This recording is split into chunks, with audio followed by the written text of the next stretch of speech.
আপুনি যদি সপোনত কলম চিয়াহী দেখে আপোনাৰ বাবে অতি শুভ। ই আমাক শিক্ষা লাভ সূচায়।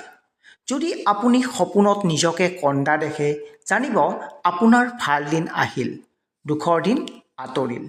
সপোনত যদি চেণ্ডেল বা জোতা দেখে জানিব আপুনি সুন্দৰী মৰমীয়াল ছোৱালী পাব। সপোনত বোকা দেখিলে বেয়া, ই আপোনাক ঋণৰ বোজাত পেলোৱাৰ সংকেত দিয়ে। সপোনত পাৰ চৰাই দেখিলে ভাল, আপোনাক অৰ্থ আৰু সম্পদ লাভ সূচায় তথা নতুন কৰ্ম পোৱা সূচায়।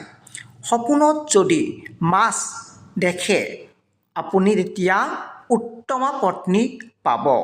সপোনত মেকুৰী দেখিলে আকস্মিক বিপদ বা নিজৰ ঘৰত চুৰ হোৱাৰ সম্ভাৱনা অধিক সূচায়। আপোনাৰ দিনটো শুভ হওক, তাৰেই কামনাৰে ওম নমঃ শিৱায়।